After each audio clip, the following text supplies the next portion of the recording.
ہدایت از قلم عینون علی۔ Please, family کہتے ہیں ہم ایک دوسرے کو، بٹ ایسا لگ رہا ہے جیسے فیملی جیسا کچھ نہیں ہے۔ نینی اور زوبی اس کی کلاس لے رہی تھیں جبکہ ذیشان خاموشی سے کار ڈرائیو کر رہا تھا۔ ان لوگوں کی دودھ میں سلیپنگ پلز دینے پر اسے افسوس ہوا تھا۔ اسے لگا تھا سب اسے مل کر دھوکہ دے رہے ہیں۔ اس نے شرمین سے فون لے کر ذیشان کو زوبی اور نینی کے ساتھ آنے کے لیے کہا تھا، اور اب آدھے گھنٹے پہلے وہ سب کے نم چہرے چھوڑ کر آئی تھی۔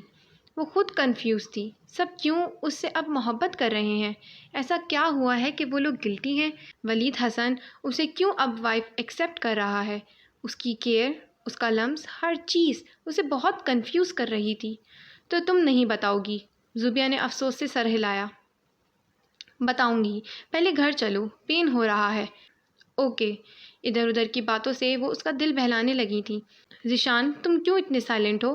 ازلفا کا دھیان کب سے خاموشی سے ڈرائیونگ کرتے ذیشان کی طرف گیا، جو آج خلاف معمول خاموش تھا، جو کہ اس کا خاصہ بالکل نہیں تھا، اور ازلفا کے ساتھ تو خاموش رہ ہی نہیں سکتا تھا۔ انکل آنٹی آ گئے ہوں گے، اس لیے۔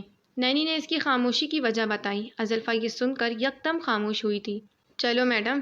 گھر آنے پر دونوں نے اسے احتیاط سے اتارا اور گھر کے اندر لے کر گئیں۔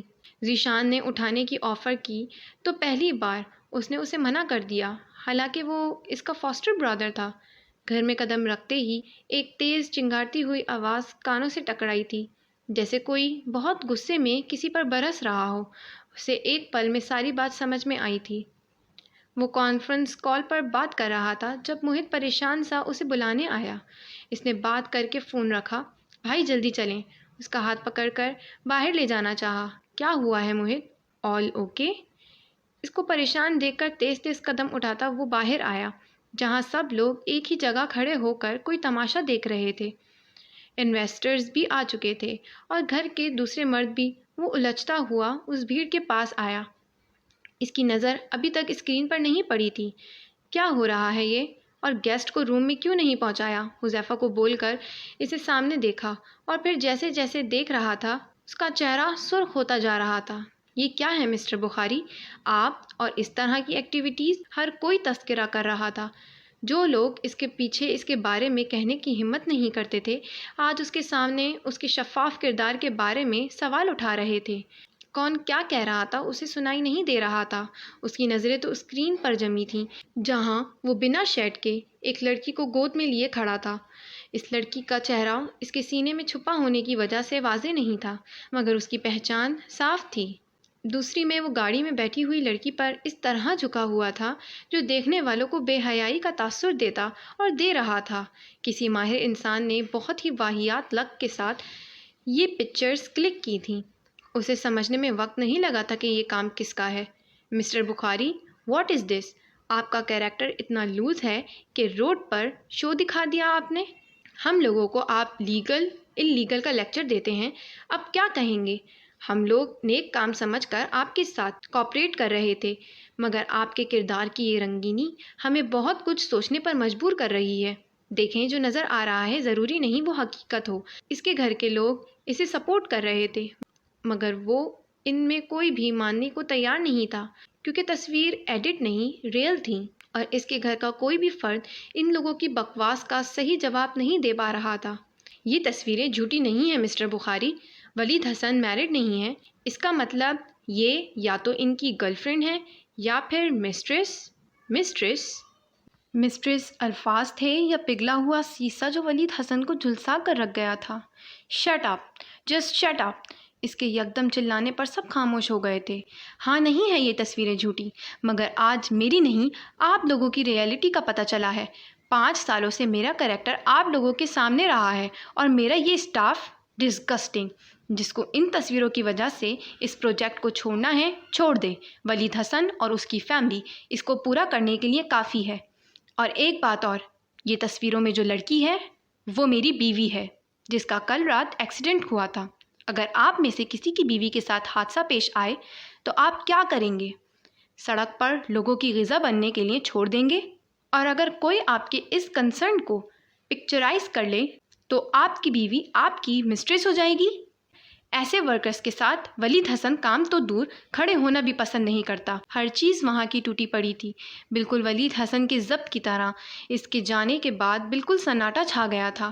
وہ ان لوگوں پر ایک بھی غلط نظر ڈالے بغیر حذیفہ اور موہت کو بہت ہی اسٹرکٹ انسٹرکشنز دے کر نکلتا چلا گیا۔ کیا ہوئے ہیں آنٹی؟ آپ اتنا ہائپر کیوں ہو رہی ہیں؟ لنگڑا کر آہستہ آہستہ چلتی وہ صوفے پر بیٹھی۔ پوچھو ذرا اپنے ان عزیز دوستوں سے، جس گھر میں رہے، جس تھالی میں کھایا اسی میں چھید کیا۔ شمائلہ نے جان اور روہیل کی طرف اشارہ کیا جو سر جھکائے کھڑے بامشکل خود کو ضبط کر رہے تھے۔ کیا کیا؟ اسے سمجھ میں نہیں آیا۔ بیٹا، ہمارے ہی گھر میں رہ کر چوری کی، وہ بھی 1 کروڑ کی۔ یہ دھچکا ان لوگوں کے لیے کسی دھماکے سے کم نہ تھا۔ اگر کوئی پرسکون تھا تو وہ ازلفا تھی۔ آپ کے پاس کہاں سے آیا آنٹی اتنا بڑا اماؤنٹ؟ اس کے سوال پر ایک پل کو وہ لوگ گھبرائے مگر خود کو کمپوز کیا۔ ہماری کل جمع پونجی تھی، سوچا تھا یہی بزنس کر کے اپنے دیس میں ہی رہیں گے، مگر برباد کر دیا ان آستین کے سانپوں نے۔ ذیشان، پولیس کو فون کرو، سب اگلیں گے یہ لوگ۔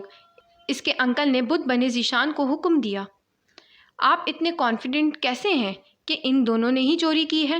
وہ ابھی بھی پرسکون تھی۔ اور کون ہے یہاں جو چوری کرے گا؟ اور باہر والوں کو کیا پتا گھر میں کتنی رقم ہے؟ اپنے موقف سے ہٹنے کو تیار نہیں تھے دونوں میاں بیوی۔ تم کیا کھڑے کھڑے دیکھ رہے ہو؟ کرو فون۔ ازلفا نے ایک نظر سب کے چہروں کو دیکھا۔ زوبیہ اور نینی اپنے اپنے شوہروں کے ساتھ کھڑی آنسو بہا رہی تھیں اور وہ دونوں سر جھکائے کھڑے تھے۔ ان کے جھکے سر کے ساتھ بھی وہ جانتی تھی دونوں کی آنکھوں میں نمی ہوگی اور رونے کا ایک بہانہ دیکھ رہے ہوں گے۔ جس گھر کو انہوں نے اپنا گھر سمجھا، ایک بیٹے کی طرح خرچ کیا، آج انہیں ذلیل کیا جا رہا تھا۔ اور ذیشان، اس کو تو کوئی ہوش ہی نہیں تھا۔ یہاں کوئی بھی تیف نہیں ہے، وہ جن کا اماؤنٹ تھا ان تک پہنچا دیا گیا۔ اس کا اطمینان، اس کے انکل آنٹی کا اطمینان رخصت کر گیا۔ کیا کہہ رہی ہو تم؟ الفاظ بکھرے تھے ان کے۔ وہی جو آپ نے سنا، میں نے وہ اماؤنٹ ولید حسن کو لوٹا دی جو آپ نے ان سے لی تھی۔ ہم نے کن سے لی تھی؟ ہمارے پیسے تھے وہ۔ میں آپ لوگوں کی ریئلٹی جانتی ہوں اور میں کس بارے میں بول رہی ہوں یو نو ویری ویل۔ جو میں کر چکی ہوں اس پر ایگری کر لیں اور نیکسٹ ٹائم کے لیے لیسن لیں۔ اس نے سمجھانے کی ایک کوشش کی تھی جو ان لوگوں کو اچھا خاصا بھڑکا گئی تھی۔ ہم نے تمہیں پالا پوسا، اتنا بڑا کیا، بی ہمارا احسان ماننے کے بجائے تم ہمیں آنکھیں دکھا رہی ہو۔ شمائلہ کا بس نہیں چل رہا تھا، اس کا منہ توڑ دیں۔ 1 کروڑ کا صدمہ ہی تو لگا تھا انہیں۔ ریئلی؟ آپ نے اپنے بیٹے کو نہیں پالا، کسی اور کو کیسے پال سکتی ہیں؟ آپ نے اب تک جو کیا اب سے سب چھوڑ دیں اور اللہ سے ایکسکیوز کریں۔ وہ بات بڑھانا نہیں چاہتی تھی، اس کے سر اور پیر میں درد بڑھتا جا رہا تھا۔ واہ، سنا آپ نے؟ 900 چوہے کھا کر بلی حج کو چلی، ساری زندگی اتننگی گھومی، اب اللہ اللہ۔ 4 دن تو میاں کے ساتھ نبھا نہ سکی، طلاق لے رہی ہے، ہمیں توبہ پر لگا رہی ہے۔ یہ دیکھو ان کو، مسلمان کہلانے کے لائق نہیں اور اللہ اللہ۔ ہمیں ہمارے پیسے دو بی بی، ورنہ چوری کے الزام میں تم ہی اندر جاؤ گی۔ اور یہ الفاظ تھے جنہوں نے ایک بار پھر ازلفا سبحان کو اندر تک تکلیف پہنچائی تھی۔ پیسوں کے جاتے ہی ان کی حقیقت سب کے سامنے واضح ہو رہی تھی اور ذیشان تو اپنے ماں باپ کا ایسا روپ دیکھ کر ششدر تھا۔ ذیشان، تمہارے پیرنٹس نے حیدر بخاری یعنی ولید کے دادا جان اور میرے نانا جان سے میری شادی ولید حسن سے کروانے کی قیمت لی تھی، اور ریحان خان سے بھی وہ اسی لیے میری شادی کروا رہی تھیں کیونکہ وہ انہیں مجھ سے ملنے کی پیمنٹ کرتا تھا۔ اس کی ریئلٹی جانتے ہوئے بھی وہ وومنس کا بزنس کرتا ہے۔ انہیں بتاؤں یہ کیا ہے؟ زوبی، روہیل، نینی، جان، اپنے روم میں جا کر ریسٹ کرو، یہ ہمارا گھر ہے، ان کا نہیں، اور اس کی آنر میں ہوں، اور میں تم لوگوں کو جانے کی پرمیشن نہیں دے رہی۔ تم لوگ ازلفا سبحان کی فیملی ہو، تم لوگ یہاں سے کہیں نہیں جاؤ گے، دیٹس اٹ۔ ان لوگوں کو ان کے سامان کے ساتھ کھڑے دیکھ کر انہیں اندر جانے کا اشارہ کیا اور وہ لوگ اس کی بات نہیں ٹال سکتے تھے۔ ذیشان، آج ان لوگوں کو سب بتا کر روم میں جانا اور ان سے کہہ دینا اگر یہ لوگ اسی طرح رہیں گے تو اس گھر میں ان لوگوں کے لیے کوئی سپیس نہیں ہے۔ زبردستی مضبوط قدم اٹھاتے ہوئے وہ اپنے کمرے کی طرف بڑھ گئی۔ اس کی یہ ہمت اس کے زخموں کو کھول رہی تھی۔ خون کی بوندیں پیروں کی رگڑ سے فرش پر لگتی جا رہی تھیں مگر اسے کوئی فرق نہیں پڑ رہا تھا۔ دھار سے دروازہ کھول کر وہ اندر داخل ہوا تھا تمام لوگ اس بھبرے ہوئے شیر کو دیکھ کر خوفزدہ ہوئے تھے۔ اس نے سیدھا فاروق شیخ کا گریبان پکڑ کر کھڑا کیا اور اس کے منہ اور پیٹ پر 3-4 مکے مارے۔ ایک کانٹریکٹ حاصل کرنے کے لیے تم اتنا گر جاؤ گے کہ لوگوں کے جائز رشتوں کو گالی بنا دو گے؟ یہ نہیں سوچا تھا میں نے فاروق شیخ۔ اسے جھٹکا دے کر چھوڑنے سے وہ زمین پر اوندھے منہ گرا تھا۔ کیسا جائز رشتہ ولید حسن؟ تم جیسا عابد زاہد بننے کا ڈرامہ کرنے والا انسان ایسے لباس پہننے والی سے جائز رشتہ بنائے گا جس کی فگر کی لمبائی چوڑائی ہر کوئی ناپ لے؟ میں نے تو بس ایک حقیقت بتائی لوگوں کو تمہاری۔ تم نے میرا پروجیکٹ چھینا اور میں نے تمہاری یہ جھوٹی پارسائی۔ حساب برابر ابھی بھی نہیں ہوا، اور شکر کرو میرا، صرف تمہارے لوگوں کو ہی تمہاری حقیقت پتہ چلی۔ نہیں چاہتے میں یہ دنیا تک پہنچاؤں تو مجھے میرا پرانا کانٹریکٹ واپس دلواؤ جو تم نے اپنی نئی برانچ کی لانچنگ میں لیا ہے۔ اس کی شرط پر ولید حسن نے افسوس سے اسے دیکھا تھا۔ وہ اسے مار دیتا مگر بہت کچھ یاد آنے پر اس نے اسے چھوڑ دیا تھا۔ فاروق شیخ، آج جو تم نے کیا ہے یہ میرے لیے میرے کچھ لفظوں کی سزا تھی۔ تم نے تو عمل کیا ہے۔ سوچو جب اللہ نے مجھے میرے الفاظ پر سزا دی تو تم تو بیٹیوں والے ہو، تمہارے ساتھ کیا معاملہ کرے گا جبکہ تم غلط ہو۔ اس وقت مجھے تم پر غصہ نہیں آ رہا۔ تم نے میری ہی بیوی کے ساتھ میری پکچرز کلک کروا کے بدنامی کا تمغہ دلوانے کی کوشش کی۔ یہ میرے لیے صرف ایک سبق تھا، اس سے میری عزت پر کوئی حرف نہیں آیا۔ تم اپنے انجام کی فکر کرو۔ اسلام نے کیا سزا متعین کی ہے؟ با کردار لوگوں پر بد کرداری کے الزام کی۔ اور فاروق شیخ اپنی بیٹیوں کا سوچ کر جھرجھری لے کر رہ گیا۔ اس سے پہلے وہ کچھ بولتا ولید حسن اس کے آفس میں رکھے اس کے تمام ڈیٹا کو آگ لگا کر نکل چکا تھا۔ وہ جیسے ہی گاڑی میں آ کر بیٹھا، فون کی مسلسل ہوتی بیل نے اسے متوجہ کیا۔ زینب کا نام دیکھ کر اس نے ایک گہری سانس لے کر اس کی کال پک کی، اور جو اسے خبر سنائی گئی وہ ولید حسن کو پھر سے زخمی کر گئی۔ وہ جتنا غصے سے بچنا چاہ رہا تھا، قسمت اسے اسی میں آزما رہی تھی۔ اس معاملے میں اس کا امتحان کڑک تھا۔ لڑکھڑاتے قدموں سے وہ اندر آئی تھی۔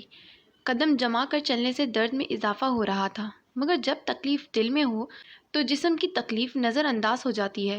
حالات جس طرح کے ہو رہے تھے اسے سمجھ نہیں آ رہا تھا کیا کرے، مگر نہ اسے خود پتہ تھا نہ کوئی بتانے والا تھا۔ اسے ایک رہنما اور ایک رہبر کی ضرورت محسوس ہو رہی تھی۔ ہاں، آج وہ ایک ساتھی کی ضرورت محسوس کر رہی تھی، ایسا ساتھی جس کے سامنے وہ اپنا ہر درد و غم کہہ دے اور اسے شرمندگی بھی نہ ہو۔ مگر جو ہو رہا تھا وہ اس کی سمجھ سے بالاتر تھا۔ کل ولید حسن اسے اپنے ساتھ لے گیا تھا۔ وہ اس شادی کو ایکسیپٹ کر رہا تھا، مگر اس کا دل اس پر راضی نہیں تھا۔ اس کی فیملی نے اس سے معافی مانگی، اسے اس کی خراب طبیعت کا حوالہ دے کر اسے روکنے کی بھی کوشش کی، مگر جس کے لیے اس کا دل راضی نہیں ہوتا تھا وہ نہیں کرتی تھی۔ زندگی اب تک ایسے ہی تو گزاری تھی، بنا دل کے، بس ایک فارمیلٹی سمجھ کر، مگر اب وہ اس سے تھک رہی تھی۔ اسے ایسا راستہ چاہیے تھا جس پر چل کر وہ کبھی نہ تھکے، جس کی منزل ایسی ہو کہ وہ اس کی جستجو میں ہر مشکل، ہر امتحان کو فیس کر لے۔ راستہ اللہ سے مانگو اور پھر وہ راستہ خود تلاش کرنے میں لگ جاؤ، پھر وہ جو دے اسے قبول کر لو اور اس پر راضی ہو جاؤ۔ اسلام کے علم کے سوا وہ راستہ تمہیں کہیں نہیں ملے گا۔ حیات نوفل احمد خان کی آواز کانوں میں گونجی تو جیسے پھر سے جستجو کی طلب ہوئی۔ اسلام، او اللہ مجھے اسلام کا علم دے۔ ایک آہ کے ساتھ اس نے آنکھیں موند کر کرسی کی پشت سے ٹیک لگایا تھا۔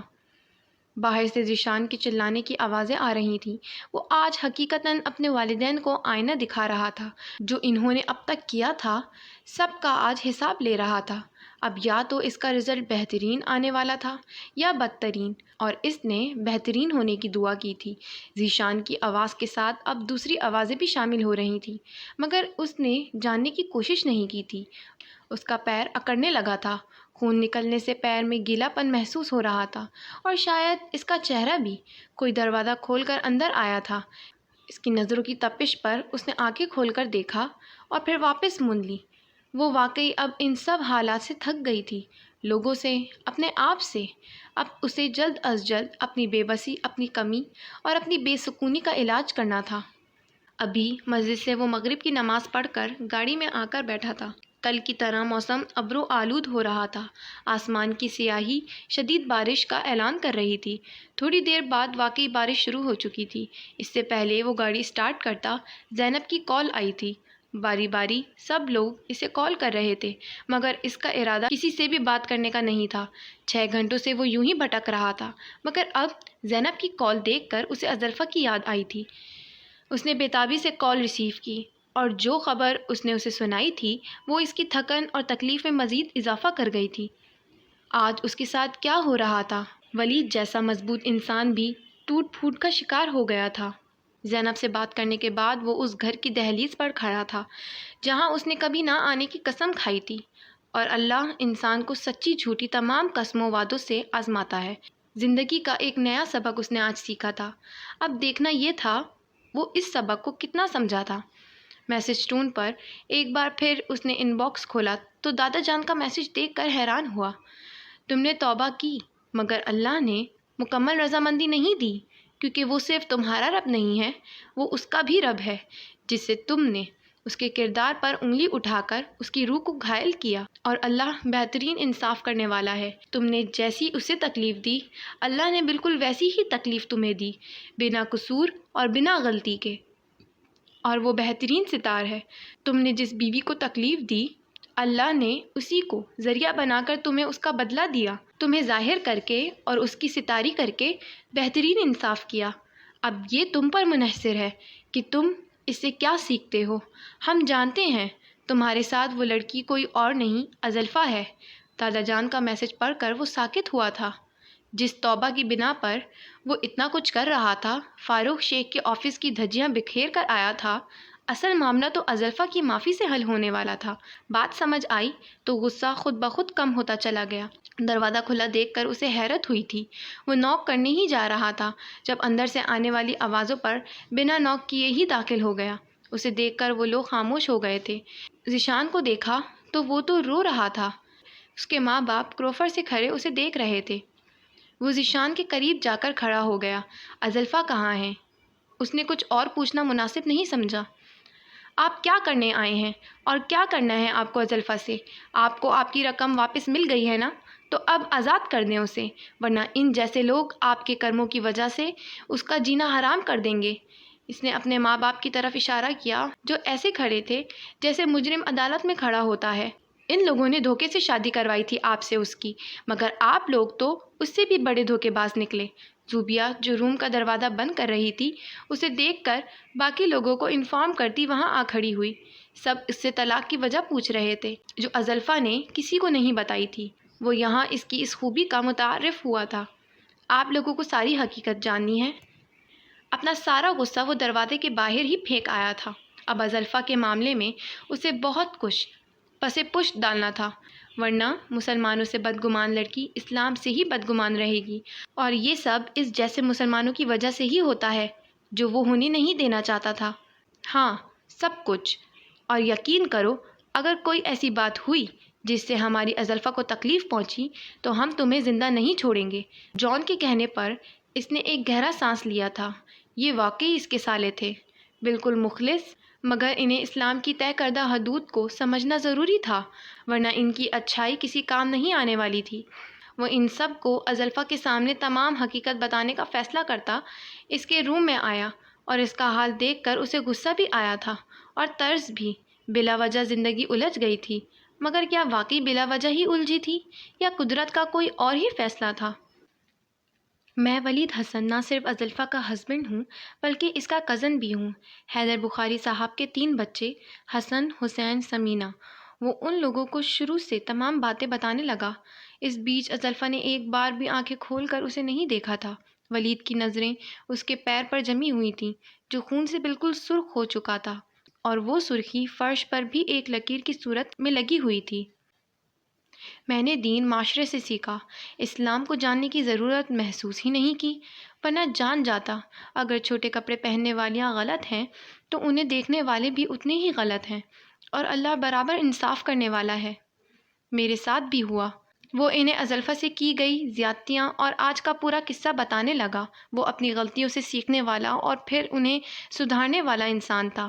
غلط پر ڈٹے رہنا اس کی سرشت میں نہیں تھا، اس لیے وہ سمجھ کر اب ازلفا سے معافی کا طلبگار تھا، چاہے جیسے بھی ملتی، کیونکہ اس کی معافی میں ہی اس کے رب کی معافی تھی۔ اتنا غلط کیا آپ نے اس کے ساتھ، سب شاکڈ تھے۔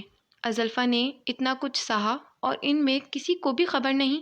ہوش سنبھالا تو ماڈرن یعنی آزاد خیال گھومنے والی عورتوں لڑکیوں کے قصے کہانیاں سنی۔